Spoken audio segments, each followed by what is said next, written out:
Hello friends, welcome back to जी शेड्डा भाई एस्टाब्लिशिंग पर आपका बहुत बहुत स्वागत है। आज हम आप लोगों के लिए जो आपका टॉपिक चल रहा था कृषि एग्रीकल्चर, उससे संबंधित एक नया पार्ट लेकर आए हैं जिसमें हम पढ़ेंगे वाणिज्यिक कृषि के बारे में। इससे पहले हमने गहन जीविका निर्वाह कृषि के बारे में एक जो पार्ट है वो आप लोगों के लिए पहुंचा दिया गया है। तो गहन जीविका निर्वाह कृषि के बाद हम देखेंगे वाणिज्यिक कृषि। वाणिज्यिक कृषि क्या है? वाणिज्य मीन्स होता है व्यापार से संबंधित क्रियाएं। तो इसी तरह वाणिज्यिक कृषि भी होती है जिस कृषि का मतलब व्यापार से अधिकतर होता है। तो टॉपिक को शुरू करने से पहले जो भी फ्रेंड्स हमारे चैनल से नए जुड़ रहे हैं, प्लीज हमारे चैनल को सब्सक्राइब, लाइक, शेयर करना ना भूलें। चलिए इसी के साथ आज हम शुरू करते हैं। आपका नया जो पॉइंट है वाणिज्यिक कृषि देखेंगे। इसमें वाणिज्यिक कृषि का वह रूप है जिसमें फसलें प्रमुखतः बेचने अथवा व्यापार करने के उद्देश्य से उगाई जाती हैं। अभी मैंने आप लोगों को बताया था कि वाणिज्य मीन्स क्या होता है? व्यापार से संबंधित क्रियाएं जिस क्षेत्र में या जिस विषय में की जाती हैं तो उसे हम वाणिज्य कहते हैं। तो इसी तरह वाणिज्य कृषि, तो वाणिज्य कृषि भी कैसी होगी कि व्यापार से संबंधित जिस कृषि को किया जाएगा, व्यापार के लिए जिस कृषि को किया जाएगा उसे हम क्या कहेंगे? वाणिज्यिक कृषि कहेंगे। आप लोगों को यहाँ से समझ में आ रहा होगा कि बेचने अथवा व्यापार करने के उद्देश्य से जिन फसलों को किया जाता है, जिस कृषि को किया जाता है उसे हम वाणिज्यिक कृषि कहेंगे। तो कृषि में निर्यात के लिए अतिरिक्त उत्पादन किया जाता है। यह जो कृषि होती है इसमें क्या किस लिए किया जाता है? व्यापार करना होगा। तो व्यापार करेंगे, कोई भी व्यक्ति अपनी कृषि से या किसी भी चीज का व्यापार करेंगे तो उससे हम चाहेंगे कि उससे हमें क्या हो? अधिक से अधिक लाभ प्राप्त हो। तो यह भी कृषि जो की जाती है अधिक निर्यात के लिए। निर्यात मीन्स क्या होता है? आप लोग नहीं समझ रहे होंगे। तो निर्यात मीन्स होता है कि कोई भी अपनी वस्तु एक स्थान से दूसरे स्थान पर जाकर उसको बेचना और उससे अधिक लाभ प्राप्त करना। तो इस कृषि को एक जगह से हम अपने यहाँ से उसका उत्पादन करके दूसरे यहाँ पर जब बेचते हैं, दूसरे स्थान पर जाकर, तो उससे चाहते हैं कि हमें क्या हो? अधिक से अधिक लाभ हो। तो उस लाभ को प्राप्त करने के लिए हम क्या करेंगे? उस कृषि का अतिरिक्त उत्पादन करते हैं, यानी अधिक से अधिक उस चीज का उत्पादन करते हैं। यह कृषि बड़े बड़े खेतों पर की जाती है। तो हम जब अधिक उत्पादन करेंगे तो कब कैसे होगा अधिक उत्पादन? तो उसके लिए हमें अधिक से अधिक खेतों की यानी अधिक से अधिक क्षेत्र की भी आवश्यकता होगी। तो इस कृषि को अधिक बड़े से बड़े क्षेत्र में किया जाता है। इस कृषि में अधिक उत्पादकता प्राप्त करने के लिए आधुनिक तकनीकों का प्रयोग किया जाता है।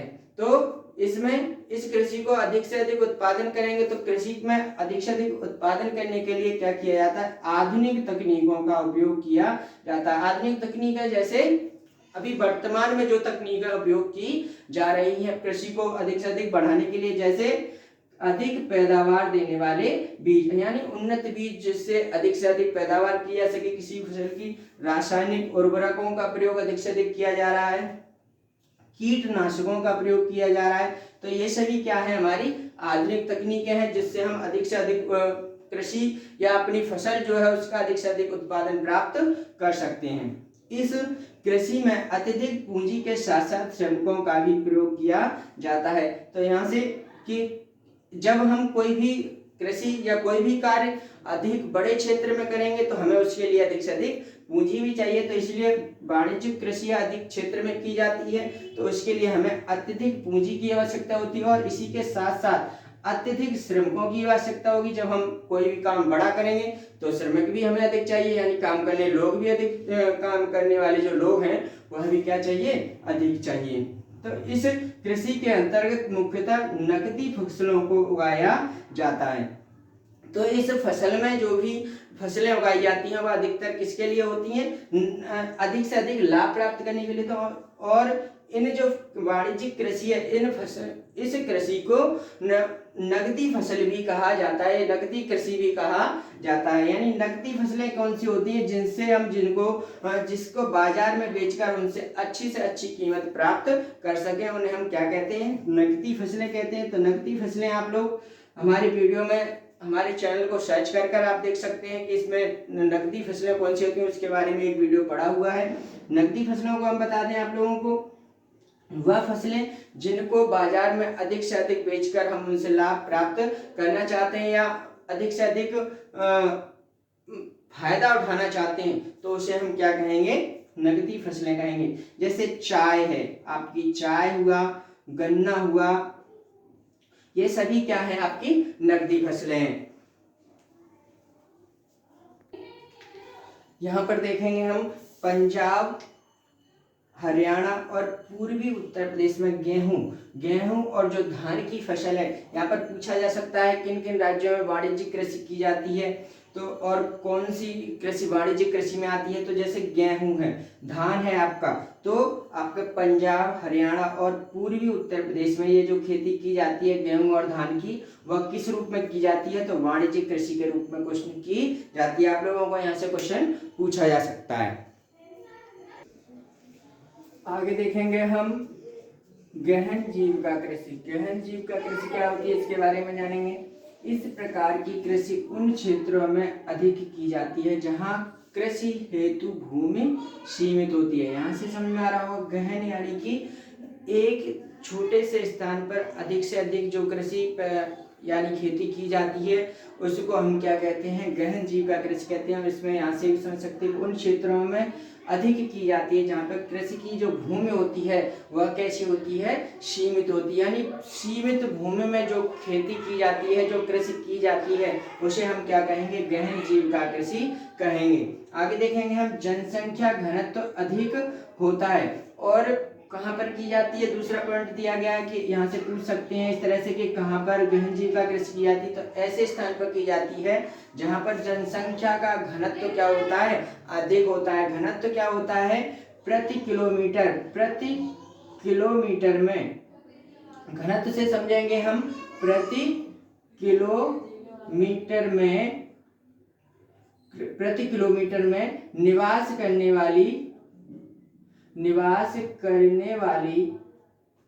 जनसंख्या, प्रति किलोमीटर में निवास करने वाली जनसंख्या। यहाँ से समझ सकते हैं घनत्व, जनसंख्या घनत्व किसे कहते हैं, प्रति किलोमीटर में निवास करने वाली जितनी भी जनसंख्या है उसको हम जनसंख्या घनत्व के रूप में मानते हैं। तो जनसंख्या घनत्व जहाँ पर अधिक होगा और जहाँ पर जो भूमि है वह कैसी होगी, सीमित होगी, तो वह वहाँ पर गहन जीविका निर्वाह कृषि की जाएगी। आगे हम देखेंगे इस प्रकार की कृषि में अधिक अन्न उत्पादन के लिए अधिक मात्रा में जैव रासायनिक उर्वरकों एवं सिंचाई का उपयोग किया जाता है। तो अगला पॉइंट यहाँ से पूछा जा सकता है कि गहन जीविका उत्पादन कृषि में किसका प्रयोग अधिक किया जाता है, तो इसमें अधिक से अधिक उत्पादन के लिए जैव रासायनिक उर्वरकों और अधिक से अधिक सिंचाई का उपयोग किया जाता है।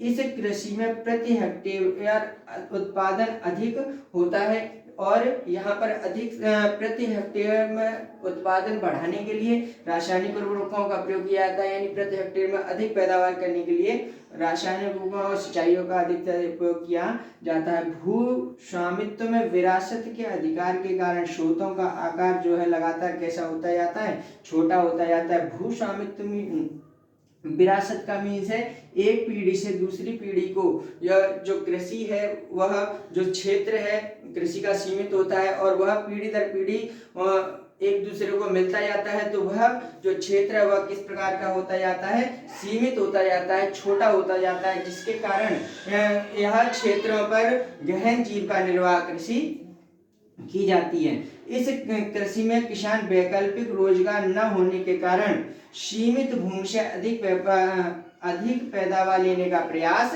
करते हैं।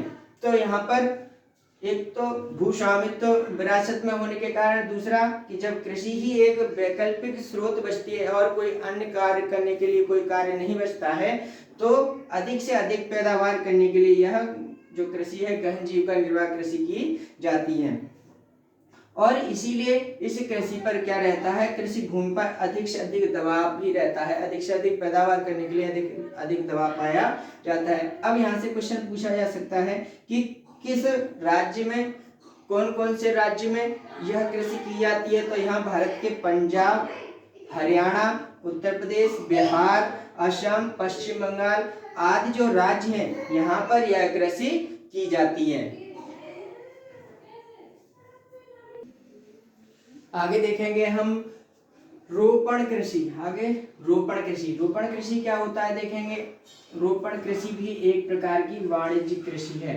तो यहाँ से पूछा जा सकता है कि रोपण कृषि को अन्य किस नाम से जाना सकता है, यानी रोपण कृषि किस प्रकार की कृषि है, तो वाणिज्यिक कृषि है। वाणिज्यिक कृषि भी हमने अभी पढ़ा था। इसके आगे देखेंगे कि जिसमें फसलें मुख्य रूप से बाजार एवं व्यापार के उद्देश्य से या ध्यान में रखकर की जाती हैं, उगाई जाती हैं, उन्हें हम क्या कहते हैं, वाणिज्यिक कृषि। अभी हम पढ़ा था, उसे वाणिज्यिक कृषि भी कहते हैं और रोपण कृषि भी कहते हैं।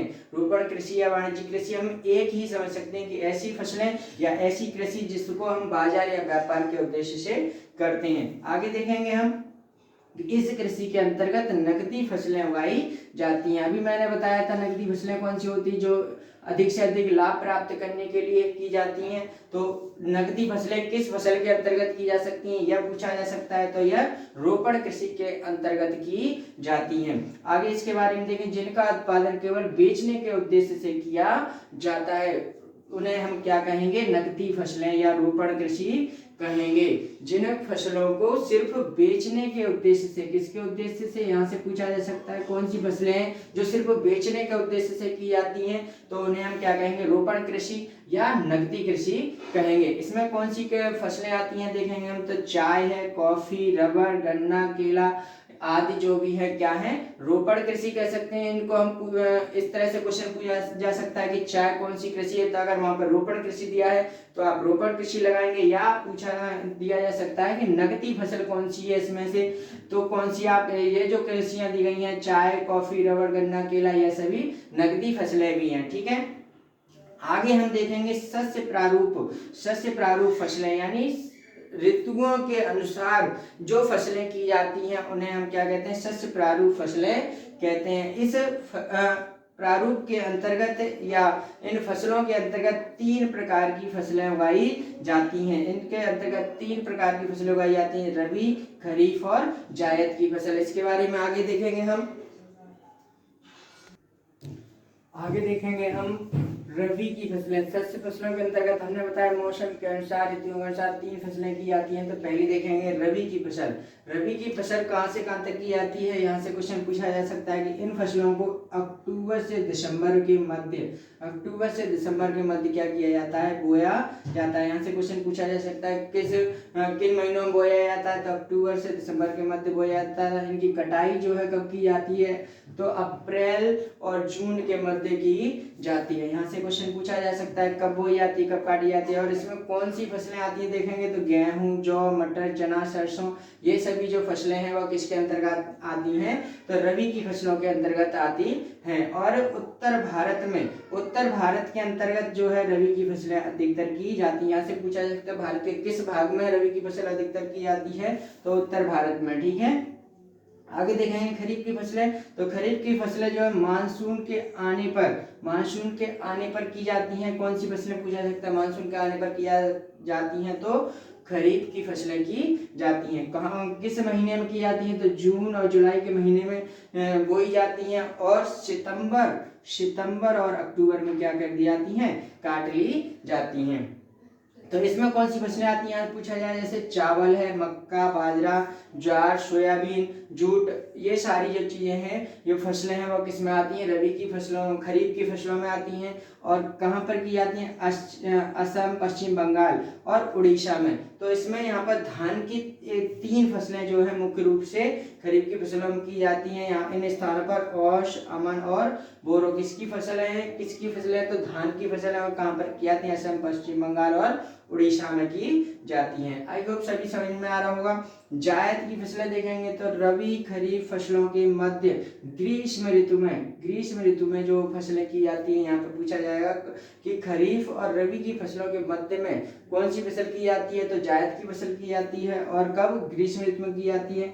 तो इसके अंतर्गत कौन सी फसलें होती हैं, तरबूज, खरबूज, खीरा, ककड़ी और जो सब्जियां जो होती हैं हमारी वह किसके अंतर्गत आती हैं, तो जायद की फसलों के अंतर्गत आती हैं। आई होप आप सभी को यह वीडियो बहुत पसंद आएगा। सभी लोग इस वीडियो का शुरू से लेकर अंत तक अवश्य देखें। इसी के साथ धन्यवाद।